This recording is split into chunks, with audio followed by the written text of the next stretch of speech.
Hi, everyone. It is Angela from Women's Personal Finance, and today I have Kara Perez with me. You may know her from Bravely Go or as the co-host of the Fairer Sense podcast, and she is also the creator of the Financial Feminist Summit, which is actually happening this upcoming weekend. Is this year three? Year three. Three. I got it right. Awesome. So maybe if you want to give folks a little bit more about you beyond the 5-second intro I gave you. Yes. Well, first of all, thank you so much for having me. It's always such an honor to be like in the group in any way. But it's always so fun and such an honor to be doing a live with you and chatting with you.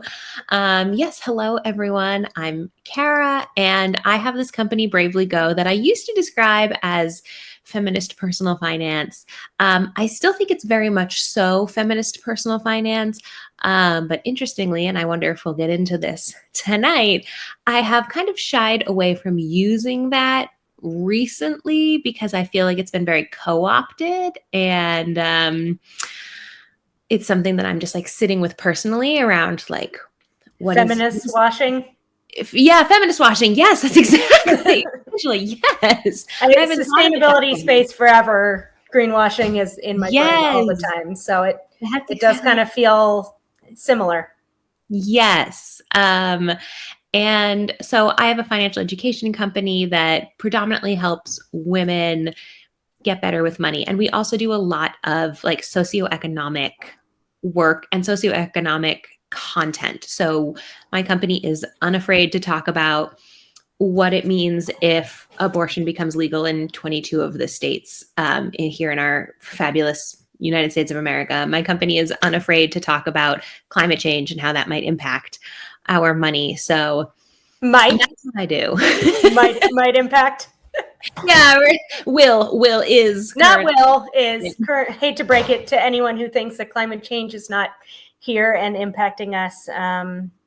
Read the news daily or monthly. Yeah, look at the world. It's kind of obvious. And as you are aware, we have not shied away from the abortion topic in Women's Personal Finance. And honestly, I think it's been really disappointing that for the most part, like there were a lot of personal finance creators that were just completely silent when the Supreme Court leak came out.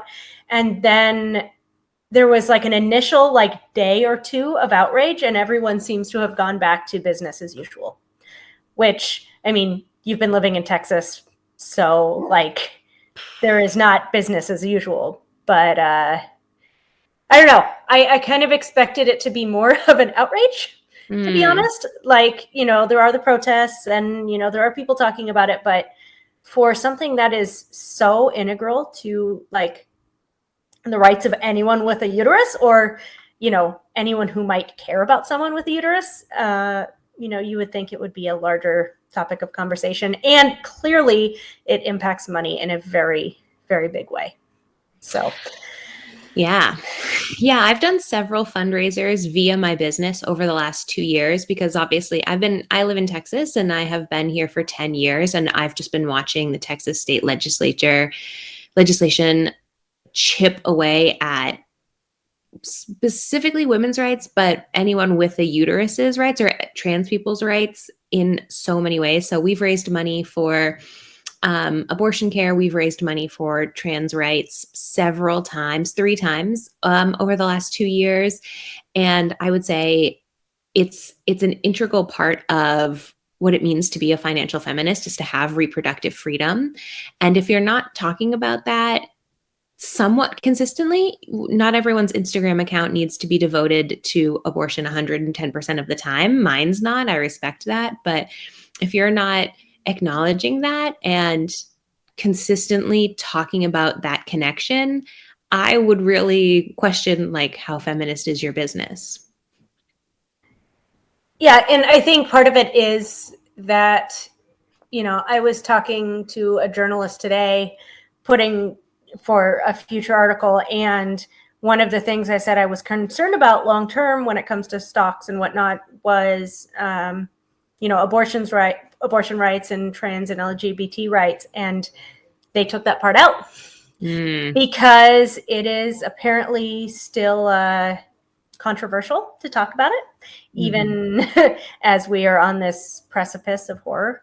And, again, this is where Regina always says, like, if that's what success looks like, I don't want it. And I very much feel that way. Like, if we are going to be in this space, then we need to like truly be in this space and truly care about people and their lives, and not just what is going to get you the next big media feature or, new awesome course or whatever. I would much rather be true to what actually matters, even if that means that we don't have quite as large of a platform quite as quickly. Yeah, you bring up a really good point. And I think that anyone who's in the financial space in a semi-professional way or a completely professional way, I do think that we all kind of walk a little bit of a line. But to me, and I think to you, I think that's something we very much so align on. Our line is different from other people's lines, where for me, it's like, of course, I will talk about politics. Of course, I will talk about social issues, because that is integral to our financial lives. The two cannot be separated. Whereas I do think other people see it as like, once a month, I will mention this, or like, when the social tide changes, I will talk about this. They don't see it as inherently mixed. And that's just two very different perspectives. But I think, I love what you said. I love what Regina said of like, if that is success, then we'll be over here. I think that everyone should come up with that for themselves. I know for myself that I wake up every day and I'm like, fundamentally, I make videos for the internet. Like, that is what I do full time. It's not a matter of life or death. So of course I can bring up these tougher issues. Of course I can devote some of my personal finances and definitely some of my business revenue to causes that I care about, because my day-to-day life is incredibly easy. It's incredibly privileged, and I'm incredibly blessed.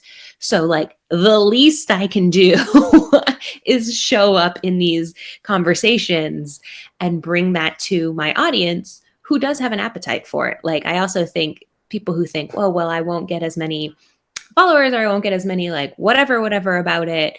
It's like, people want to know, people care. And I think it's wonderful to reflect back to people like, I care. Do you care? Cool. Let's care together. Yeah. And if you people don't, then you can go to one of the million other personal finance communities where people don't care, or at least aren't talking about it. But yeah, I would much rather have a community that cares. And it's funny because, you've always been very political with your platform. I started out trying to be more neutral, and we still don't talk outright politics for the most part, basic human rights aside. And that's kind of the thing, is that we have a baseline for what is acceptable in our community, like human rights, science, like that is just a bar. And it's incredible how, I started the Facebook group, 4.5 years ago, and it wasn't political in the same way. And in the last few years, there is no middle ground now. Like, you have to pick a side of the line you're on. And I cannot in good conscience be on the side that doesn't care, or at least doesn't talk about it. Yeah, I feel similarly, obviously. I think, you've used the phrase a lot with me of like, you've always been very burn it down. And I have. I still am. I've just joined you. You've joined on this side. And I just want to say to anyone who might be watching or watching this later, if you're not where Angela and I are now, that's fine. That's totally fine. I think about this with my partner a lot. My partner is much less outspoken, and he's much less, he's uncomfortable with confrontation. Let's put it that way.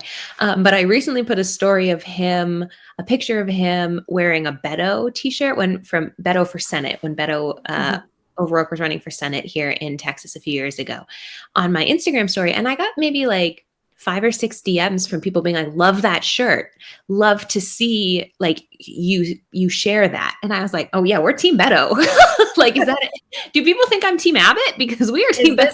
Surprising. Like, it can also just be, you don't always necessarily need to come out and be like, I want to fight about my beliefs. Like, I'm comfortable doing that. Maybe you're not, but these smaller, subtler ways of just letting people know kind of what your beliefs are and being comfortable standing with that. That's what I want to encourage everyone to find for themselves. Yeah, no, it's interesting because it doesn't take very much to make it clear. But if you're not comfortable going to a protest where there are going to be counter protesters and maybe tear gas, etc., like, that's okay. Like, there are other ways to show up. There are other ways to show that you care. But if everybody waits until public opinion shifts, it's going to be a real long time. You know, I'm the chair of my local city's planning commission. And what I've learned through 4 years of doing that is that the people who tend to show up are the people that are mad and angry about something, not the people who are happy or supportive of whatever thing is happening. So, Yes. you know, it's also very, very important, you know, those letters matter, specifically not form letters. Write something, even if it's 3 sentences, make it be your own, send the letter, make a public comment. You know, it doesn't take a lot to do more than the like average. And especially when you're looking to try and stand up for something where there is a very noisy backlash, that backlash does not mean that is the majority of people. It's just when people get really riled up about something, they tend to show up. Yes, I want to encourage everyone to watch. I have an Instagram highlight on my Instagram page. It's at We Bravely Go. And the highlight is called Riots and Money. And I'm not saying you need to go riot, but this was last year, right after George Floyd was murdered. And I did an exploration of the financial impact of riots, because we have a 5-day work week because of riots. We have an 8-hour workday because of riots.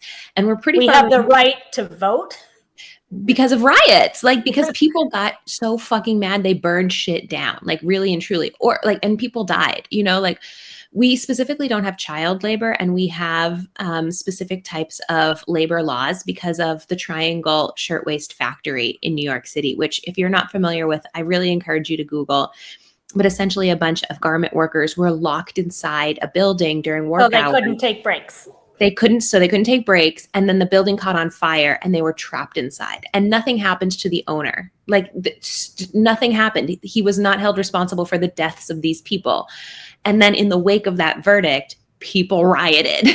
And so, again, I'm not necessarily saying you have to riot, but I would like to encourage people to understand where we come from and how we got to where we are, because so many of us think, well, like, my life has always been X, therefore it has always been X.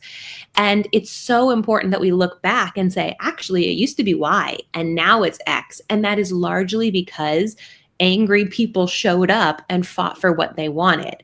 Now, maybe you're fighting for an 8-hour work week. Maybe you're fighting for Black Lives Mattering. Maybe you are fighting for the right to abortion.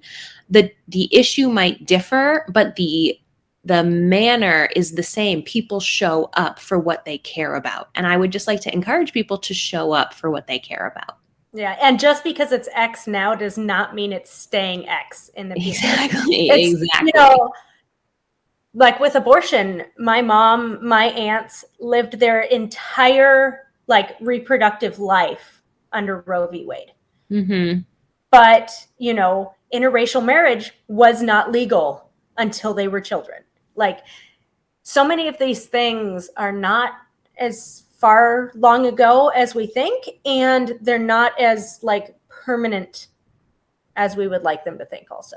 Oh, yeah. My mom was 19 when Roe v. Wade passed. You know, my mom was born in 1954. Like, my mother has lived through not being able to get her own credit card, being in a country where abortion was illegal, being in a country where interracial marriage was illegal. My mom was born the same year that Brown versus Board of Education passed, which technically desegregated schools, but didn't practically desegregate schools. And it's like, that's my mom. She's 67. 67? I'm like, do the math. She's not that old. Exactly. She's not that old. So, yeah, she's 67 because I'm 34. So she's 67. She's 68 this year, I guess. We're money people. It's fine. I know. So, Yeah, it's so wild. And like, this is part of the reason I like to kind of stay almost a little bit angry. Do y'all watch the show Working Moms? Have you seen that I show? don't watch television, Kara. Oh, okay. I guess you're like Yeah, a mom and I don't know pop culture and like, yeah. you got stuff going on. See, I'm like, I love Netflix. Like, you can pry Netflix from my cold dead hands. I love it. But there's a show on there. It's a Canadian show called Working Moms, and it's fabulous. It's really funny. But one of the moms, one of the main characters, gets sent to anger management, and her husband is like, "I think you're addicted to being angry. I think you enjoy being angry." And I mentioned to my partner, I was like, I don't think I'm addicted to being angry, but there is an active part of me that feels like staying mad is staying engaged. It's staying attuned to what's going on, because complacency, I think, is the real, like, that's what scares me the most, more so than being mad, more so than being outraged, is just being like, oh, I can't even care. Like, I don't even have the energy to care. Being angry shows to me I'm still like locked in, Yeah, well, and I think that's a lot of how we've ended up where we are. And, people are working 2 jobs to be able to pay for their house and their food. And, part of people being locked into like a paycheck to paycheck lifestyle is that you don't have the space or the freedom to think about other things, which, to tie it again, everything comes back to money. Exactly. Yeah. But I mean, really, like, if you have small children, if you are caring for a relative, if you have to work 2 jobs to survive, if you're like barely making it month to month, you don't have time to care about other stuff. No, which yes. is why I think it's even more important for those of us who do have some space to care more. Totally. Yeah. I completely agree. It's an act of privilege and it's an act of freedom, right? Like, I can show up at protests. I work for myself. I don't have a child. I can take a level. Like, if I get arrested, my partner can come bail me out and we can afford the bail, like, I am absolutely the person who should be at the protests, right? And so, like, I am. Like, I show up. And I again, like, I want to encourage people to find a way to show up politically for their values that is authentic to themselves and also that works for their lifestyle. Like, if you're a single parent to 2 children, you can't be getting arrested at the protest. Like, who's going to feed your kids? So that's fine. I don't expect to see you there. No worries. You're still in the fight with us. Yeah. It's kind of like the same, the people who are really worried about paying for their kids' education when they don't have their retirement set, or talking about pulling money out of a 401k to pay for their kids' college. Don't do that. Like, I do not care like what other option there is. Like, put it on a credit card. Do not touch your retirement, especially for your kids' education. There are other options. They exist. Like, if the school's really expensive, maybe they can be an RA and live on campus for free. Maybe there are other scholarships that you didn't realize existed. Maybe there's a personal loan at a higher interest rate that they could take out for the gap. Maybe they take off a semester and work instead. Like, there are so many options, and you are not a failure as a parent if you cannot pay for your children's college. Yes. The biggest gift I honestly think that we can give our kids is for them to be adults, not having to worry about our finances. Yes, I completely agree. As someone who had to take out student loans to go to college and who does have a parent who I may be financially responsible for in a few years, like, I paid off my loans. Like, I found a way to deal with that. Like, staring down the barrel of like potentially having to pay for a parent's for the rest of their life is a much bigger, like, oh my God, I need to figure that out thing. So yeah, I completely agree with you. And I'm not a parent myself and I won't be becoming one. But I think it's Liz from Frugal Woods is where I heard this phrase first. She always says, you can take out a loan for school. You can't take out a loan for retirement. And I think that's really true. Yeah, no, I agree. So we're, talking about money and protests and current life, etc. let's pivot a little bit to talk about the Financial Feminist Summit. Yes.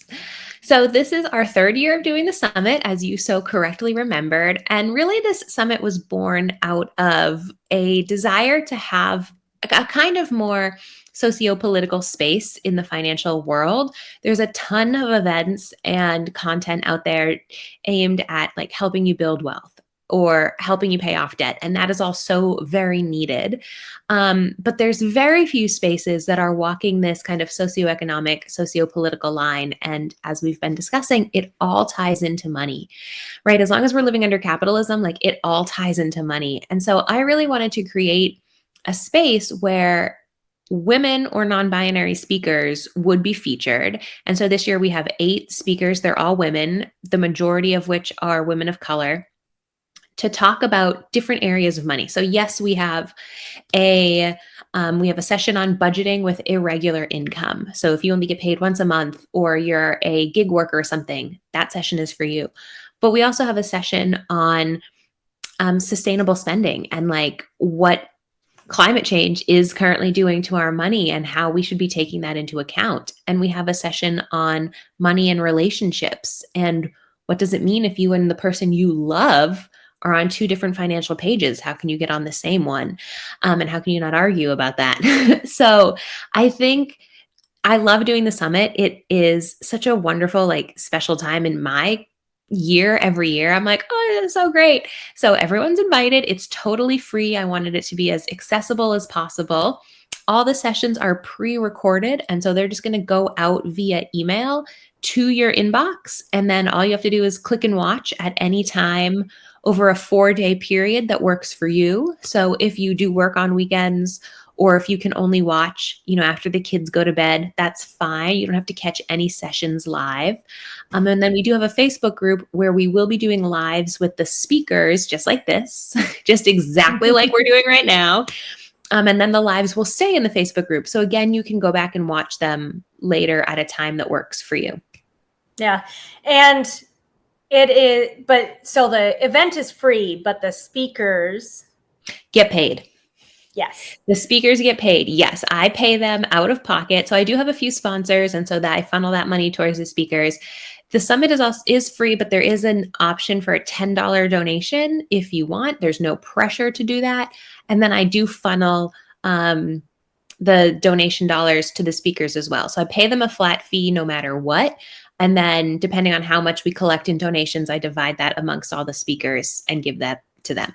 Yeah. And I think that's so important because it's so easy in the money space, especially, which is so weird, but for folks to be expected to do everything for free. And so I think it's really important that while the content is free, that the people whose labor goes into putting on the event is not. So I would encourage anyone who does attend the summit, I would very much encourage you to spend the $10. It is very little for the amount that you get out of it. And it is, showing that you really care about this stuff. We spend $10 on 2 cups of coffee just fine. Absolutely no shade. I love my coffee shop coffee. But my point is if I can spend $10 in a week on coffee shops, I can spend $10 one time spending money on supporting the people in the money space that I think are doing an awesome job and learning a ton from. So, of course, this is like if you are living very much on the edge, paycheck to paycheck, like do not send your $10. But like if you go get coffee regularly, if you DoorDash a couple times a week, I would highly recommend putting your dollars where it matters. I'm personally a Patreon for a number of different content creators, including Kara. And I think it's really, really important. It's funny how we are so used to paying for things like Netflix. As Kara said, she loves. But, it's so much harder when it's like small independent creators to spend our money there. And again, as long as we are under capitalism, there is no way for us to live outside of capitalism. And so I know I've sometimes heard pushback from folks saying, well, that I want to be as anti-capitalist as possible. So, I'm not going to be spending my money on such and such or whatever. And it's like, well, we live here. You live here. You are spending money to live. I presume you don't live out in the woods. And if you do, you're still online. So still within capitalism, we are trapped. So as long as that's the case, then let's be intentional about where our money is spent. And I would say that this summit is very much worth the money spent. Thank you. I super appreciate that. And yeah, I think, for me, to kind of bring it back to what you were saying of in the money space, so often our labor is expected to be free. And I think especially as women, we get asked that a lot, especially in the name of empowering other women. Like, come speak at our women's corporate whatever group, so that like we can show other women how badass you are or whatever it is, but we're not going to pay you. And I always am wondering, I'm like, how do you think that I do what I do? If no one pays me, how can I continue to do what I do? I can't, because of capitalism.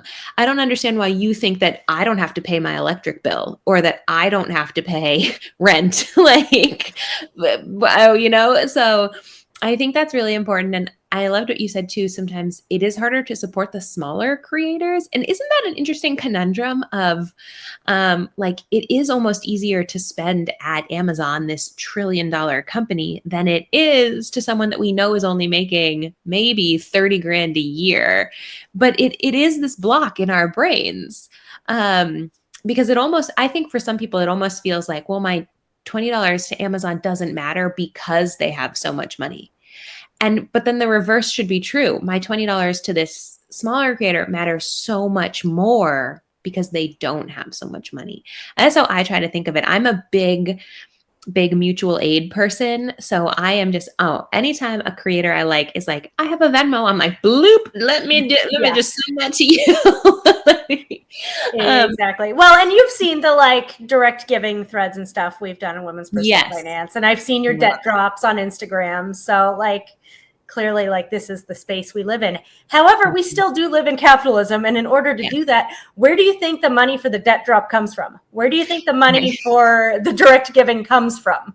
Like, exactly. It comes from somewhere.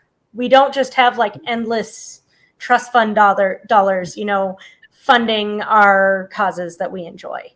Yes. But yeah, it is so much easier to spend $20 on Amazon because it's like, it doesn't even exist. You don't even think about it. But then if it's something extra to a small creator, suddenly there's a block. And I don't know if some of that too is like, well, if it's a really big company, they're doing really well. So there's a value there that I think maybe we have a disconnect of like, the larger the company is, the more value they are bringing to you, which is absolutely not the case. Not necessarily the case. That's really true. I do see a question over here in the chat from a Facebook user. I can't see your name, but it says, I RSVP'd to the summit, but haven't received videos yet. Have they been sent? No. So the summit does not go out. The videos don't go out until 4 of them will go out on Saturday, the 21st, and 4 of them will go out on Sunday, the 22nd. So you RSVP'd, you're on the list. You'll get the videos, but they have not already gone out. And then the Facebook link is also, group link is in the emails as well for them to join. Yes. Okay. Yeah, big companies make you pay. It's not an option. That's true. Big companies are not messing around. They're like, if you want it, you'll pay for it. If you don't pay for it, you don't get it. Yeah, it's not like you go to the movie theater and like for their big, opening night, oh, we're going to do a free promo so everybody shows up. Like, no, you're going to pay even more to show up for the big event. Yeah. So it's such a weird thing.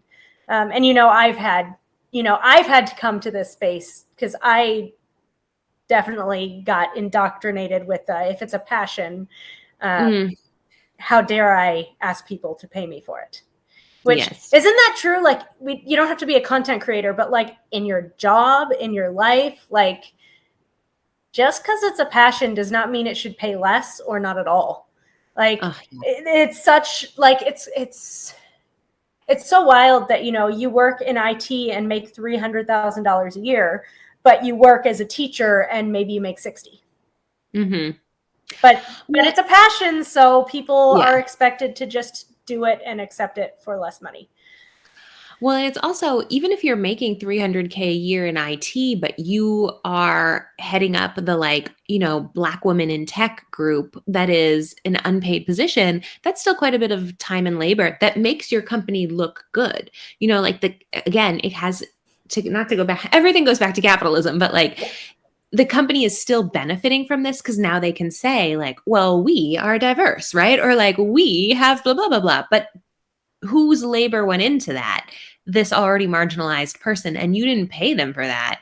So even though their salary might be good, they continue to deserve compensation for that labor. Now, maybe that compensation is dollars, maybe that compensation is more time off, whatever it is.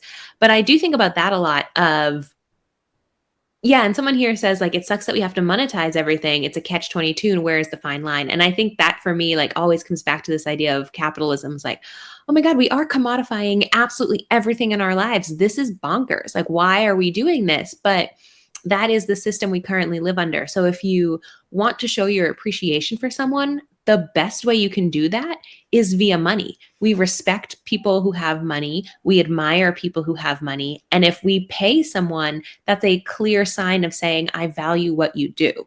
Now, we can argue until the sun goes down of, isn't it messed up that we express value this way? Yes. I would argue yes.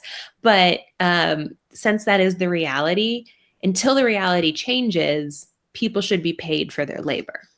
Yeah. And that's, it comes back. I completely lost my train of thought. Monetize. No, it's gone. Maybe if you paid me, it would come back. I'm look at my phone and know you real quick. Maybe my brain will come back. But, and I think it's clearly I do plenty of volunteer stuff also. That does take up quite a bit of my time. And that's okay too, to an extent. Clearly, everything. I remember what it was now. Okay.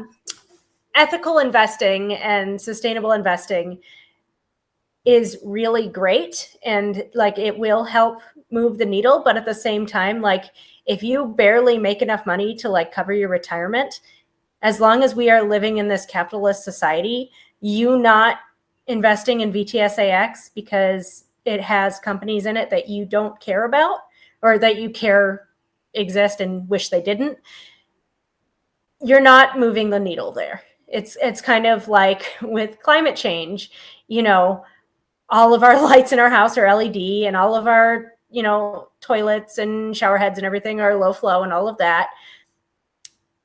But, when Lufthansa had 18,000 flights fly empty during the pandemic to keep their airport slots, there is absolutely nothing I can do in my personal life that is going to offset 18,000 empty flights from one airline.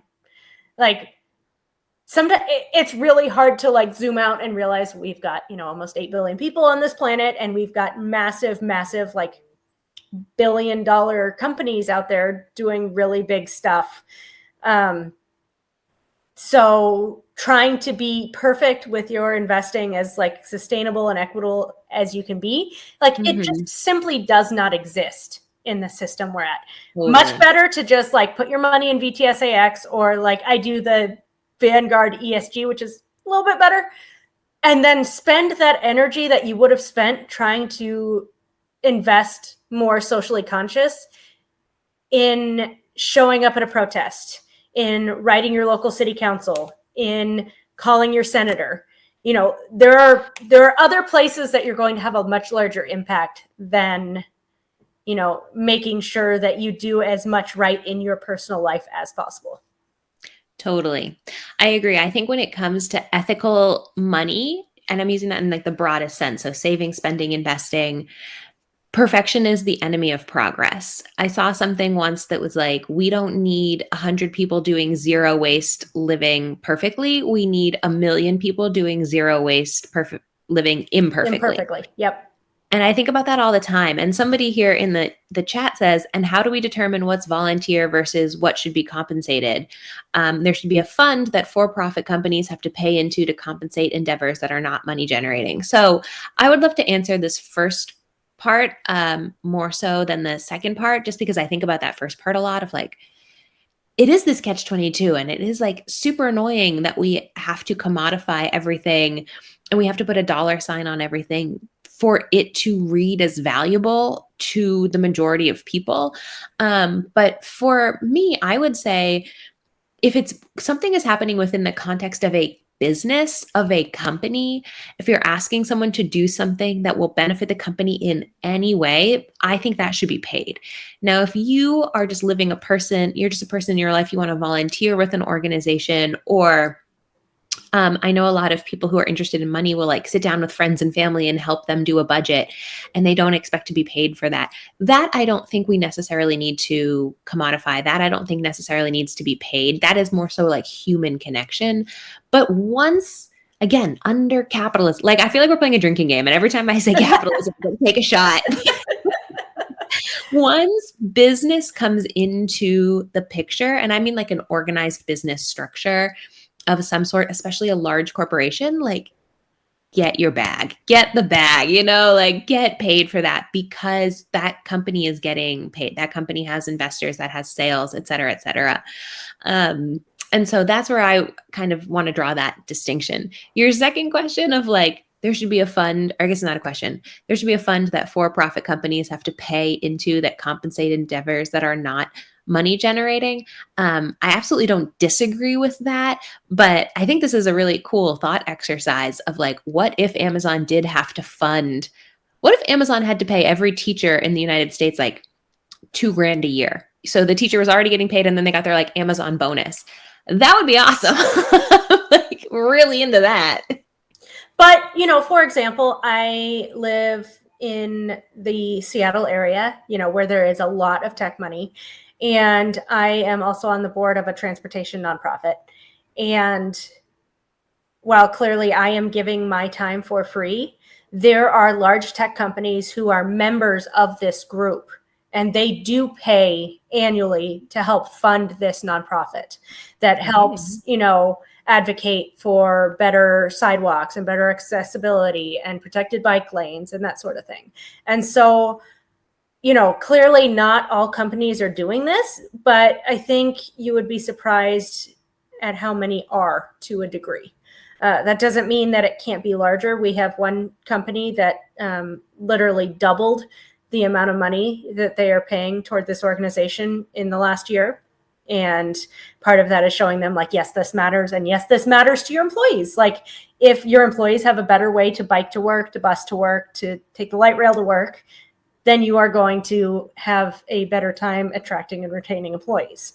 So it is definitely still like a financial positive for them, but there is some of that where there are companies paying into some of these nonprofits, but it's very much like ad hoc if they want to be doing this versus like everyone has to give into it. And again, as long as we are in capitalism, like there's also just a point of like, when are we just moving money around versus like, when are we actually doing something differently? Ooh, I like that phrase. When are we just moving money around? Oh, I'm like, I'm going to sit with that for a second. Like, okay, I got to think about that, Angela. Oh my gosh. Yeah, it's, I think again, this goes back to the idea of like, perfection is the enemy of progress. Like there's no one answer that we just need to like come up with that will fix all of the issues that the various people are facing in the United States, in the world. It's different degrees for different problems. And I wish to like, if you're watching this live and you're grappling with some of these big questions, I want you to release the idea that you have the answer. That's something I had to do in the last couple of years. Like 2020, I was so fired up every single freaking day. And I was like, I can fix racism. Like, I just need to argue with you enough personally. Yeah, like for me, Perez, I'm gonna fix racism in the United States. It's me. It's my calling. And not even Texas, not even Austin, the entire United States. And I was like, And I really genuinely believed it. I was like 32 years old and was like, I believe this. Like, I think I can do it. And then that sounds like a 17-year-old. Right? Like it really does. But I was like, no, I got this. Come the fall, after a summer of going to protests, of arguing with family and friends, of creating content for the internet that was anti-racist, I burnt out and was like, burnt out isn't exactly the right thing. I more so was like, oh my God, I'm not really getting anywhere with this. And I feel like shit all the time. Like, it wasn't an exhaustion. It was more so a kind of like a depression of, oh my God, this problem is so huge. So I don't want you to think like, if we just group think or like, not group think, like brainstorm in this Facebook group, we'll be able to solve it. Instead, I want everyone to move forward with, like, what I told myself was like, pick two things that are like, that really, really matter to you, that you think that you can show up for consistently. So one of the things I started doing was working with a prison abolition group, because I believe really strongly in prison abolition. And I believe that prison is an inherently racist thing. So I was like, okay, if I can work to abolish prison, that in turn will help end racism, right? Like, it will have a positive effect by lessening racism. So kind of like two birds, one stone thing. And then abortion. I was like, these are like, abolition and abortion is what I'm going to fucking show up for every day in some kind of way.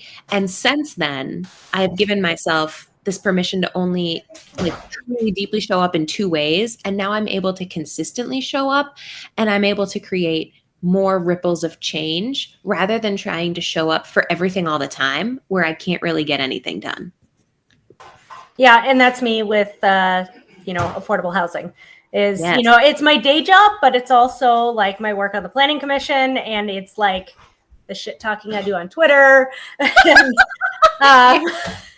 working with state legislatures and senators and stuff. But I definitely also feel you on the like overwhelm and the depression, because in the 2022 state session, literally like nothing passed. Like even things that I thought were like really like low, like asks didn't pass. And it was, but it's an important thing enough to me that like I'm still fighting it, but it is also hard to like realize how overwhelming stuff is. So again, coming back to the like, make sure your own oxygen mask is on and making sure like you do not burn yourself out, because you need to be able to keep showing up. Like we were in Phoenix this past weekend for the first Women's Personal Finance in-person retreat.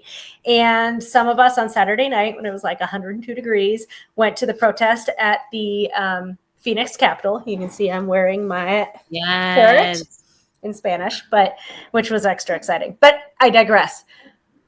But like one of the things they said when some counter protesters showed up, when like the end of their like permit was about to expire for the evening, one of the things they kept saying was, we need you to be able to come back and show up later. And so, as much as it's hard to be like, well, I got to back down and back up maybe from this at this time, there is also a lot of power in saying, okay, I need to sit down and be quiet for a minute so that I can show up later. Yes. I think a lot of us feel around these big issues. Like I find myself having the same conversation with people around climate change, where people tend to envision climate change as like, one day we'll wake up and there'll be no more trees and no more bees, and like the planet will be on fire, and that will be climate change. Like, well, I mean, the planet is on fire. The planet is on fire, but like the fire will be burning in their backyard, and there are no more trees and there are no more bees. And like, that's how they know climate change has arrived. And I have to keep explaining to people, climate change is already here. It's happening in different parts of the world, and it's happening in different ways. Like some places are going to have wild flooding. Some places are going to have crop failure. Some places are going to have pavement melting. Like it's going to... Sunny day flooding is wild. Like, yes, if you're familiar with sunny day flooding, like it's horrifying, truly. But like, and people are like, oh, I guess you're right. But we tend to think of a major life-changing moment like we would see in a movie. Like the clouds will part and the orchestra will come in and we'll like have this huge realization. But really, it's a little bit every day. And it's the same with our money, right? Like small things. I gotta plug my computer in. It literally has 10% charge. Okay, go plug it in. Go plug it in. I'm still Love that. Absolutely love that. How many times have I been in that position where I'm like, love what's happening. My computer is about to die. and I was like, oh, I'll have charge left. No, I don't. So Totally fun. I was like, oh, this is real life. This is what it's about. It is real life. And this is why this is our own platforms. And it's okay if we're not perfect and I have to get up and charge my computer because it's 100%. My space and it is what it is. But yeah, it's interesting because, my undergrad degree is environmental science. I've been deep in the climate change hippie tree hugger thing since I was in 6th grade and I watched a documentary on Earth ships. And so it's been a while for me. The majority of my life at this point has been focused around sustainability and climate change. And it's really shocking how much, that was talked about in my undergrad years about what was going to happen in 2040, 2050, 2070. That's happening now. Mm-hmm. And yet, for the most part, we just kind of think it's life goes on as normal. But at the same time, if you went back to 2012 and listed off all of the natural disasters that have happened in the last 12 months, it would be horrifying. But we're just at this point kind of just used to where it's been. Regina says she should have made time for this live. Hi, Regina. Hi, Regina, next time. But yeah, and the bar keeps moving, right? Something will happen, something major will happen, and we will become accustomed to that. And then the bar will move, and then our capacity for disaster grows. And so we're like, oh, well, I can handle the next disaster. I can handle a worse disaster. And that's kind of an amazing thing humans can do. And also it's not great. We should freak out at this disaster and be like, attention, everybody, let's get it together. And yet we are not. And so again, I want to come back to this idea of this is why I think it's so important to find those things that you can hone on. And they said at that protest in Arizona, of the things that you can keep coming back for, the things that you can keep showing up for, the conversations you can continue having with your family members, with your in-laws, the causes you can continue to donate time and money to, right? That's what we as individuals on the individual level can do. Yeah, talking about barely seeing any coverage for mass shootings. And I'm trying to find the picture I took. The Seattle Sunday Times, the headlines on the front page: demands to protect abortion rights, Buffalo store shooting, 1 million people lost to COVID in the US. Those are literally all on the same Sunday newspaper. And we're just well, yeah, that's Sunday.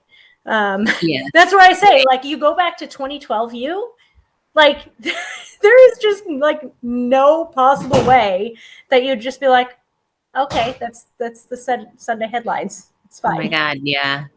And I think that also, to tie back to the money stuff, I'm thinking about where I was thinking about debt payoff and financial independence and stuff 10 years ago.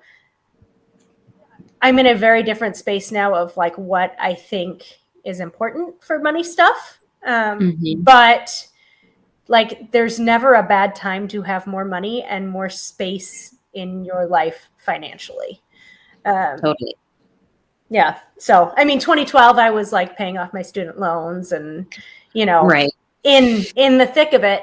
But, even starting my blog in 2015, what I thought about as far as my money stuff looks very different than it does totally 7 years later. And so again, even with all of these wild things going on in the world, having your money stuff in order just means that you've got one less thing to like freak out about. It's one less thing you have to like spend all of your energy on. You know, when I was paying off my student loans and had a much lower salary and much tighter budget, like I had to spend more time on my finances than I do now. Yes. And so now that there is more of that space, even with inflation and everything else, like it just means we're saving less money. We're not at this point having to like worry about cutting things to the bone to be okay. And so it means that I can still continue to show up with the other stuff because I don't have to be focusing on the very nitty gritty of making the money stuff work every month. Totally. Same. And I live in an area where homeless people, unhoused people, transient people, I'm not sure the exact terminology, unhoused people as I come to my door not infrequently. And so they'll knock on the door and they'll ask for money, they'll ask for work, they'll ask for whatever. And so somebody came by yesterday and was like, hey, you know, I'm trying to get some food. And I didn't have any cash because my partner and I, normally I'm happy to give cash because I'm like, I've never spent cash. If I got a couple bucks in my wallet, like it's yours, bro. But I didn't have any cash because my partner and I are moving out of our house. We rent at the end of the month and we are traveling. So I had just taken all of our cash to turn it into Mexican pesos. I was like, do you want that? But I was like, you know, we're moving. So there's a ton of food we're not going to be able to eat before we go. Like, let me give it to you. So it's like granola bars and cookies. I had got, you know, those stupid Biscoff cookies they give you on flights. I hate those cookies, but I keep them. What's wrong with you? They're not very good. Can we be honest? You're like, I am going to disagree with you on this, but I also have a very limited like desserts that I like. So maybe my opinion, I don't like pumpkin pie or cheesecake. So maybe my opinion doesn't count. Oh my goodness. Okay. Well, I'll save my Biscoffs for you. Okay? How dare you? People are coming at you. No, I told you Biscoff is delicious. Like, bravely hates Biscoff. You know, abortion rights and Black Lives Matter and like anti-capitalist is fine, but I don't like Biscoffs. So I know, I'm dying. It's the line. But I gave him like 3 because I always take them on the plane because I'm like, well, somebody will eat this. So this man is now eating them. But I was thinking about it after he left because I was like, wow, it's kind of wild. I had so much food to give him. And then I was like, oh my goodness, like I'm very much so at a point in my life where I can and do buy food, not because I need it, but because I want to have extra. I just want to have like padding, which a few years ago was very much so not the case, right? Like I was living off of catering leftovers and like we're not spending any money on food. And I'm like, oh my gosh, my life has changed so much. And the world has changed so much, but I think that's like I don't want to view change as an inherently negative thing. I want to view change as like, wow, there's so much power that we have in ourselves and in our lives. But also I really want everyone to remember that even though the world is total shit most of the time, it doesn't have to be that way. Like we can change that, you know, like one good revolution, you know?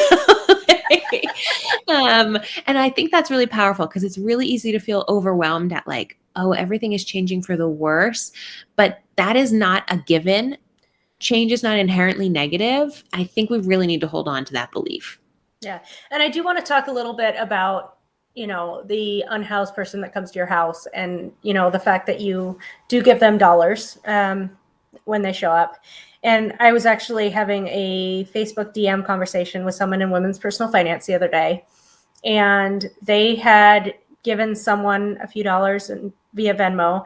And then they got like a very sketchy follow-up being like, oh, such and such happened. Can you just give me $10 more? And it felt like very sketchy. And what I told them was like, you know what? With my direct giving, I know some people are going to scam me. Like that is just a given. But I would rather help I'm going to say at least 29 people out of 30 that very much need that money. And if the one scams me for the rest, like that is more than okay. Like I kind of take that as a cost of doing direct giving and making sure that the barriers aren't there, because there are also people who won't ask if there are strings, if there are barriers. Mm-hmm. So I would very much rather just say, here, take my money. I have it. I am going to give it to you with zero strings. You do not need to explain yourself. And if someone scams me, it is what it is. Like, I'm clearly not going to respond to every bot on Twitter asking me to send to their Cash App. But like within, like the Women's Personal Finance direct giving thread, like there will be somebody who is taking advantage of the situation.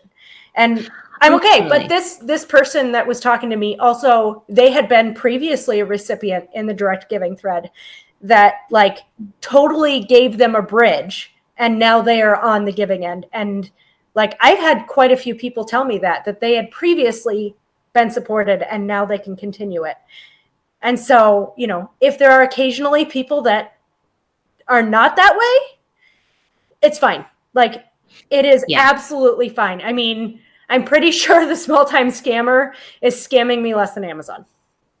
Oh, totally. And you know what? I saw something, I can't remember if it was a tweet or a TikTok. I think it might have been a TikTok because it was a video. This dude was like, oh, I was telling my brother-in-law that I give money to homeless people. And he said, well, that homeless person is just going to spend it on drugs. And the guy was like, I mean, same, bro. I was just going to spend it on drugs. That's so freaking funny. And also really true, right? Like, a lot of people smoke weed. Like, if this homeless person wants to go buy a can of beer or something with it, and you were going to buy a can of beer with it, like, it's going to the same place. I just thought that was so funny. And true. Yeah. And I love that approach. I also do that of like, if I'm giving this, I'm giving this. I'm not giving it with strings in any capacity. If there are strings, it is not a gift. Yeah. Hard stop. Totally. Like, I am sorry, but like, it is not a gift if there are strings at all. Mm-hmm. So I would encourage people to give without strings and also be open to receiving then too, because it is hard to be on the receiving end. It is hard to say yes, to say, okay, I'm going to call it Regina, especially because I think she is now listening. But when her son was in active cancer treatment, I tried to set up a GoFundMe for them. And she pushed back on me very, very hard. Has now since said, like, I should have let you. But there's an expectation that we're okay and we can do it on our own.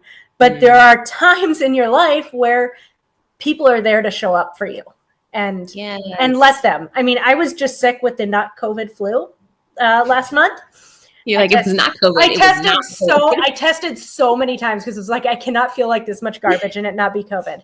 But, I had one friend like deliver some like wonton soup for me, and a neighbor do some shopping for us and pick us up some more NyQuil. And like, it was so hard for me to say like, yes, please help me. Cause I like, I'm much more comfortable being the helper than the helped. But damn, it's just as important to be able to just like say, yes, we're in this together. And if it is mutual aid, then it needs to be mutual. It is not a one-way street. So, if you are on the side of needing, like, do not talk yourself out of it. Like, if it will help you, say yes when people offer. Oh, yes. I love that. And I think that that's so important. It's something that I know you believe, and I know I believe, I know they know we know, is really in the power of community. And to be in community with someone or with a group of people means that at times you're giving and at times you're receiving. Maybe that is financial support. Maybe that is emotional support. Maybe that is food, whatever. But if you cannot accept, you're not really in community. If you see it as your job or your role to only give, you're not in community. And if you want to be a really fully fleshed out human, it is this give and take, give and take, give and take. And I think that's so beautiful. Like, I love to remind myself of that. And I'm also someone who, I don't know if you've done the love language test, but my love language is definitely acts of service. Like, every time I don't know that I need to take the test. Oh, well, if you already know, that's totally fine. I feel like that's kind of a given. But yeah, mine's definitely acts of service. Like every time my partner refills my water glass, I'm like, you really do love me. Every time he's like, it's water. And I'm like, that was my yeah. husband showing up to hold an abortion rights sign. I was like, I don't know that I've ever loved you more than right now. Oh yeah. When I brought T-Bone to we had a women's march in 2020, 2021. No, it was 2017. It was after we won't go there, but he came with me and I was like, first of all, fuck yeah, you should be here. Second of all, thank you for being here. Oh my God. But I think that's so important. Like, if we're going to win together, if we're going to have the revolution together, y'all, then we do it together. And sometimes someone's going to be the general and someone's going to be the soldier. And sometimes we're going to flip, right? Sometimes someone's going to be like napping and someone's going to be rioting, and then we're going to flip. And that's how we move forward. Yeah. And so I am going to also bring this up with, Regina talking about us learning to like ask for funding for women's personal finance more often too. And at this point, we are mostly community funded. Like we have had a few sponsors, a few like business to business connections, but the majority of what funds women's personal finance is our community. And I find that I actually really like it that way because we have the autonomy to do what we do without barriers. Like when the Supreme Court leak happened, like we didn't have to worry about losing a sponsor because we were going to be loud about this. We don't have to worry about losing business income because we've pissed off the business that is supporting us. And so, when it comes to that mutual aid, the fact that we are community funded, some of our members have even talked about us being kind of like taxes for library, kind of the same sort of thing where our community sees the value in what we're doing. And so they are part of, they are the majority funding this engine so that we can do what we do. And, I really like that it is like women's personal finance is not just me and Regina. Like it is everyone. Like if you took away the community, we wouldn't exist. Like there are a lot of content creation that is focused around one or two people, and forever women's personal finance is about all of us in this together. And so I think it only makes sense that our funding is that way too. Oh, totally. And I think that's such a like refreshing, again, under capitalism. I think it is so cool to be, that's why I have a Patreon, is like, I do sell courses and I do occasionally work with sponsors, but I keep the Patreon around because it's so important for me to like hear directly from people who have a financial stake in what I'm creating, and in how I show up. And that's why I do the summit too, because the summit gives people a chance to directly talk to me about the kind of content I'm creating. And sometimes people are like, I don't like this. And it's like, okay, I'm sorry. I want you to like it. I'm sorry. But, sometimes people are like, this was super helpful to me.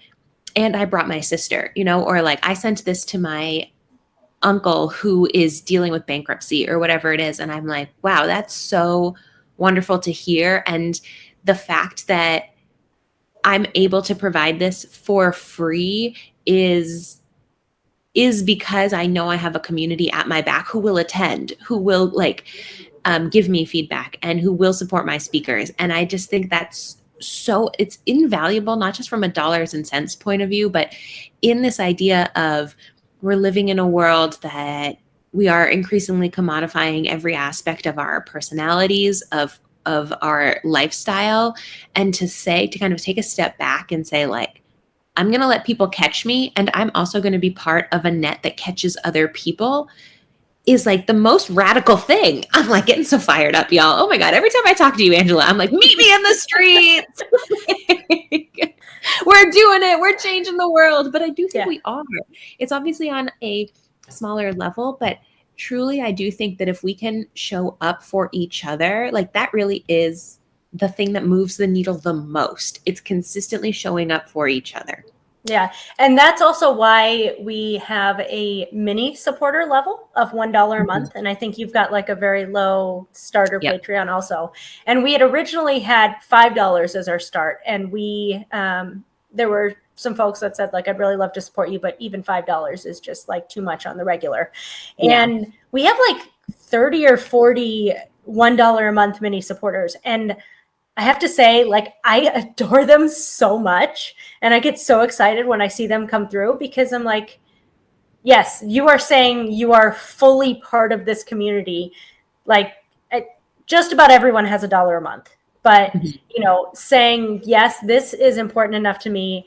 And yes, I am like an active part of this mutuality that just feels so powerful. And, people that have said, like, yes, this is important to me. Yes, this is a priority for me. Yes, please keep doing what you're doing. And I am going to support you with dollars, because then we turn around and we pay our writers for content. We pay the people who come do our insiders events. And, we are not looking to pay an exposure. And if we're not going to pay an exposure, then we need to get paid some other way. Yes, I love that. We are not looking to pay an exposure. We are simply not interested in that. Thank you so much. Exactly. But it's funny, because then the huge companies have no problem asking people to show up for exposure. So do not even get me started on the companies in their DMs being like, will you review our products for free? And I'm like, yeah, no. We'll give you a discount to buy our product for you to review it. No, sir, no. Yeah. You owe me for having read this DM. Are you kidding me? What the hell? So I'm realizing we have been on for over an hour. Oh my gosh. Okay. I've just looked up at the ticking. Yeah, maybe we should wrap it up. But it's been a while since we have talked more than on the internet. I know, so more than just nice, like a tweet here and a DM there. Ooh, I'm getting a little sassy here. I'm losing my. Maybe your computer's like, you have been talking long enough. It is time to be done. So how long can people sign up for the summit? Because I know it's Saturday and Sunday, and that's when the stuff goes out. But can somebody sign up on Monday and get the videos, or do you have to be signed up by Saturday? When's the cutoff? You have to be signed up by Sunday to get the videos. So if you sign up on Saturday or Sunday, you will still get them, but it will be closed on Monday. So if you're seeing this or if you're watching the replay, sign up now. It's free. Why not? Por qué no is what I like to say. Yes, exactly. We're getting into our Spanish here. So May 21st and 22nd. And if you do miss it for whatever reason, Kara has a kick-ass Instagram with a ton of awesome content, and she does other stuff throughout the year. So if you miss this event, you're not out of luck until next year. And all of the content creators that are coming to speak for the event, they're all very much online. So absolutely sign up if you can be there this weekend, or watch it over the next 4 days. But if you are watching this in July, don't feel like you have missed out forever, because there will always be another one in the future as well. Always, always, always. And then we will also put links in the comments to where you can find Kara, both on her website and on Instagram and YouTube, TikTok, all the things, Twitter, everywhere. All the things. I'm on too much of the internet. It's too much of my life. Yes. It's such a weird thing, but yes, we'll share all your links. And if anyone has any other questions for Kara, she is also in the Women's Personal Finance Facebook group on the regular. So she's around. Call me out. Call me at me, baby, at me. Be like, Kara Perez hates Biscoff cookies. Can we get a poll? I mean, that I think was the most controversial thing I said. So absolutely. Let's get a poll going, because maybe I'm the only one. Maybe it is just me alone on this island. That's really how you kick off the revolution. I know, I guess so. Here we go. I want to say thank you so much for having me. And just, I want to take this opportunity to also thank you and Regina for the space you have cultivated with WPF and the work that I know y'all consistently put in. So just like from me and everyone else in the group, I just want to say thank you both. And Regina, I see you here in the chat. We're thanking you as well. And I'm sorry, I'm really horrified that she says you can make a pumpkin pie crust with it, because I hate pumpkin pie. So that is the dessert that Kara and that everyone is unhappy. We have found the way. No one likes it. And with that, I think I'm going to say goodnight. And thanks for joining us on this adventure this evening. Yes. Good night, y'all.